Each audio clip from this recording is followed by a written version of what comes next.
हाँ जी। तो बेटा क्वेश्चन नंबर है अब हमारे पास 11.30। इस क्वेश्चन में उसने बोला है write the mechanism of reaction of HI with methoxymethane. ठीक है, तो बेटा आपके पास मिथॉक्सीमिथेन है, इसको आप रिएक्ट कर रहे हो HI के साथ। ठीक है, तो HI is a strong acid. Okay, तो बेटा it will break into H positive and I negative ion. So in the first step the oxygen will attack on the hydrogen H positive ion, so it will form CH3O positive और ये आपके पास oxygen के ऊपर positive charge आ जाएगा और साथ में इसके साथ हाइड्रोजन कंबाइन हो जाएगा। इसको बोलते हैं डाई मिथाइल ऑक्सोनियम आयन। ठीक है, अब अगले स्टेप में आपके पास ये जो डाई मिथाइल ऑक्सोनियम आयन बना है,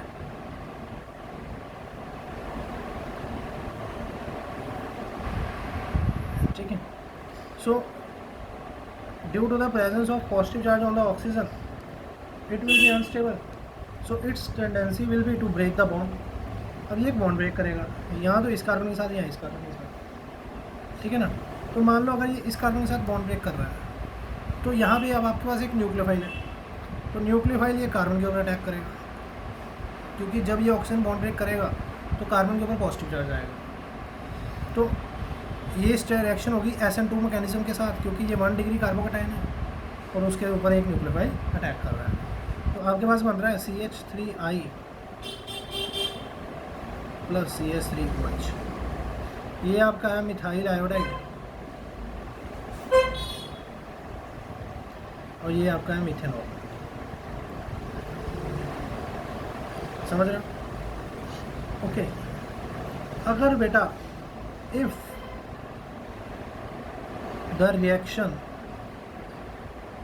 occurs in excess of HI, अगर ये रिएक्शन HI की एक्सेस में हो रही है, अगर तो HI लिमिटेड है तो फिर तो यहाँ तक रिएक्शन होगी। अगर HI एक्सेस में होगा तो फिर क्या होगा कि ये जो आपके पास मीथेनॉल बना है, ये जो आपके पास मीथेनॉल बना है,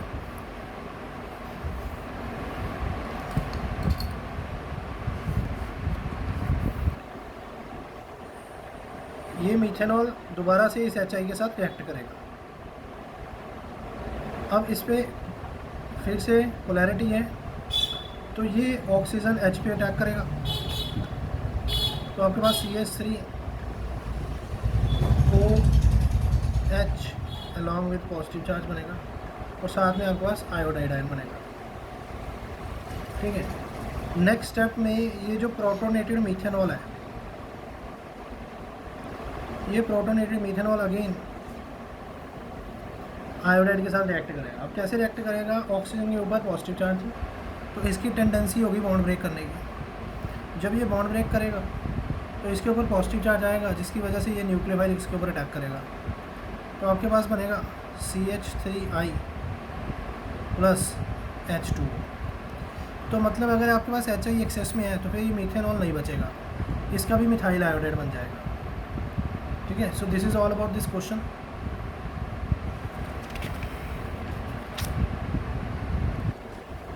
अब हम चलते हैं नेक्स्ट क्वेश्चन पे। नेक्स्ट क्वेश्चन है 11.31। इस क्वेश्चन में उन्होंने बोला है कि आप फ्रीडल क्राफ्ट रिएक्शन करेंगे और स्पेशली आपने क्या करना है, फ्रीडल क्राफ्ट दो तरह की होती है, एक एसाइलेशन और एक होती है अल्काइलेशन। इन्होंने यहाँ पे मेंशन कर रखा है कि आपने अल्काइलेशन करनी है ऑफ एनिसोल। समझ रहे हो? आपने अल्काइलेशन करनी है एनिसोल। ठीक है, तो बेटा इससे पहले एक फैक्ट समझ लो, बेंजीन के ऊपर जब आपका मिथॉक्सी ग्रुप लगा होता है, इसको हम बोलते हैं एनिसोल। इसको इसको मिथॉक्सी बेंजीन भी बोलते हैं और इसको एनिसोल भी बोलते हैं। ठीक है, अब ये जो मिथॉक्सी बेंजीन है ना, यहाँ पे अल्काइल ग्रुप जो है वो प्लस आई इफेक्ट शो करता है, जिसके कारण ऑक्सीजन के ऊपर इलेक्ट्रॉन की डेंसिटी इंक्रीज़ हो जाती है, इलेक्ट्रॉन की डेंसिटी इंक्रीज़ हो जाती है। दूसरी बात, यहाँ पे ऑक्सीजन के ऊपर लोन पेयर है, समझ रहे हो। और तीसरी बात, ये कॉन्जुगेशन में है, जैसे lone pair, single bond, double bond, तो ये बेटा रेजोनेंस करेगा। अगर इसकी रेजोनेंस होगी तो आपके पास कुछ ऐसा स्ट्रक्चर बनेगा।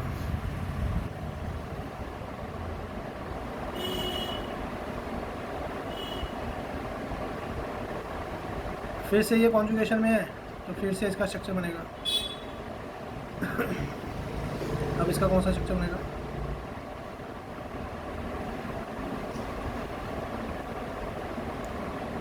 कुछ इस तरह का स्ट्रक्चर बनेगा।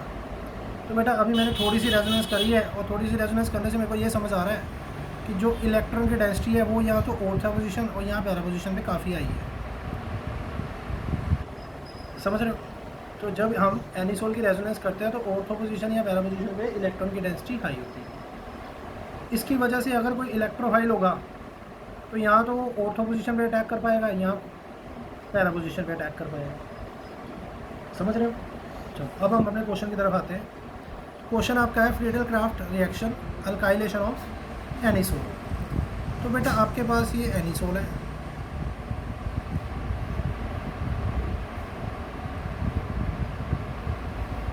अभी हम पीछे बढ़ के आए हैं कि एनिसोल की जब हम रेजोनेंस करते हैं तो इलेक्ट्रॉन ऑर्थो पोजीशन या पैरा पोजीशन पे हाई होती है, इलेक्ट्रॉन की डेंसिटी ज़्यादा होती है, ठीक है। तो फ्रीडल क्राफ्ट रिएक्शन में अल्काइलेशन करनी है, तो अल्काइलेशन जब करनी होती है तो हम यूज़ करते हैं मिथाइल क्लोराइड, और साथ में हमारी कंडीशन होती है कि हम एनहाइड्रस एल्यूमिनियम क्लोराइड यूज़ करते हैं, समझ रहे हो। अब आपको पता है या +1 में भी पढ़ के आए हो कि ये बॉन्ड इधर चला जाएगा, जिसके कारण मिथाइल कार्बोकैटायन जनरेट होगा। अब ये जो मिथाइल कार्बोकैटायन है, या तो ये ऑर्थो पोजीशन में या ये पैरा पोजीशन में अटैक कर सकता है, तो इस कारण से आपके पास या तो ये बनेगा और यहाँ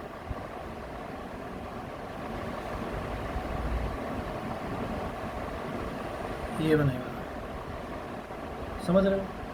अच्छा अब बेटा इसमें दो तरह के सब्स्टिट्यूएंट हैं, एक है मिथॉक्सी और एक है मिथाइल, ठीक है। अब हम प्रेफरेंस किसको देते हैं? हम प्रेफरेंस मिथाइल को देते हैं, ठीक है। तो ये हमारा सेकेंडरी होगा, तो इसको हम जैसे 1 2 3 4 5 6, तो ये आपका आ गया 2 मिथॉक्सी, और बेंजीन के ऊपर अगर CH3 लगा हो तो उसको बोलते हैं टोलुइन। यहाँ पे 1 2 3 4, सॉरी यहाँ से नहीं नंबरिंग स्टार्ट करेंगे, यहाँ से 1 2 3 4, तो ये आपका होगा 4 मिथॉक्सी टोलुइन, ठीक है। अब यहाँ पे ये आस एक दूसरे के नज़दीक है, तो यहाँ पे क्राउडिंग ज़्यादा होगी, रिपल्शन ज़्यादा होगी, तो ये बनेगा कम अमाउंट में और ये बनेगा ज़्यादा अमाउंट में,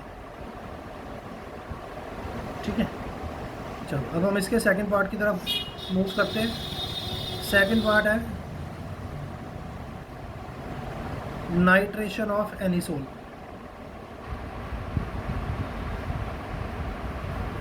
ठीक है, तो फिर से हम एनिसोल ले रहे हैं,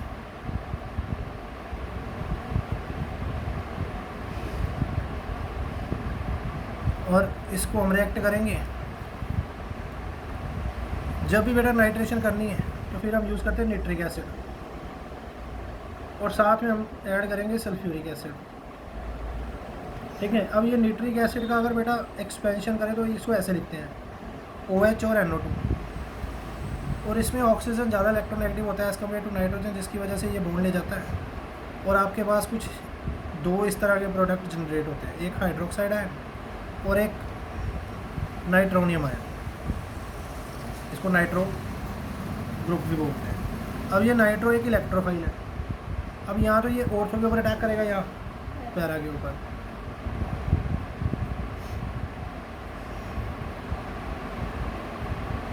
तो अगर ये ऑर्थो के ऊपर अटैक कर रहा है तो ये आपके पास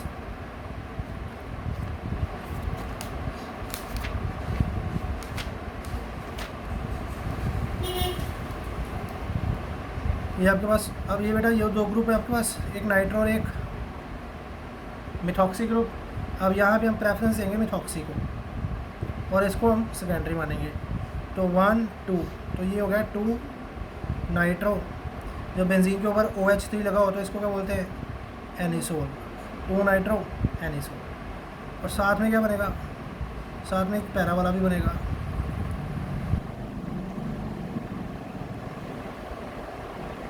समझ रहे हो? ठीक है। अब ये जो पैरा वाला होता है ये ज़्यादा स्टेबल होता है एज़ कम्पेयर टू O2। समझ रहे हो? ठीक है, कोई डाउट बेटा नहीं है? ठीक है, चलो आगे मूव करते हैं।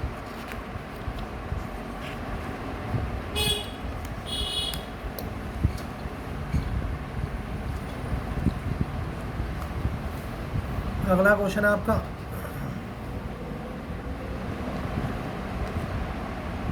Bromination of anisole in ethanoic acid medium, in ethanoic acid medium.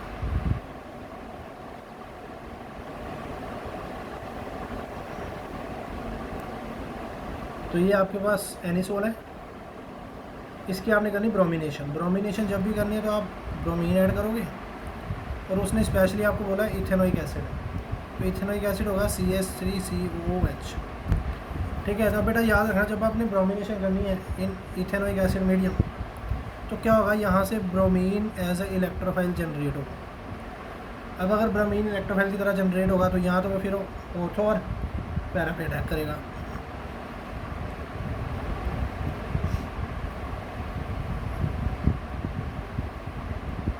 Page पे अटैक होगा।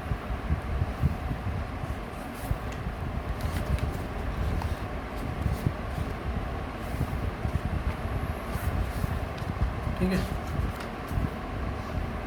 समझ रहे हो?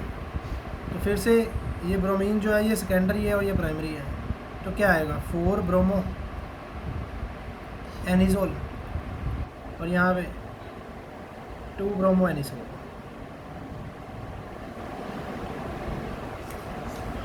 ओके, लगी समझ?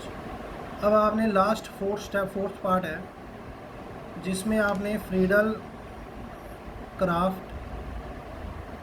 एसाइलेशन करना है। फ्रीडल क्राफ्ट एसाइलेशन करना है। अब एसाइलेशन में आप एसिड क्लोराइड यूज़ करते हैं। एसाइलेशन करना है किसका, एनिसोल का।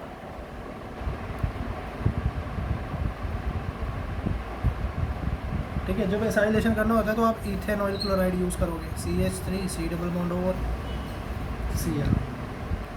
ठीक है। कंडीशन इसमें भी यही होंगी, एनहाइड्रस एल्यूमिनियम क्लोराइड। ठीक है। अब बेटा यहाँ पे इलेक्ट्रोफाइल कहाँ से जनरेट होगा, ये बॉन्ड है कार्बन और क्लोरीन के बीच में, तो ये बॉन्ड कार्बन के क्लोरीन के पास जाएगा जिसके कारण से यहाँ पे इलेक्ट्रोफाइल जनरेट होगा। समझ रहे हो? तो यहाँ पे प्रोडक्ट क्या बनेगा, मेजर प्रोडक्ट तो यही बनेगा।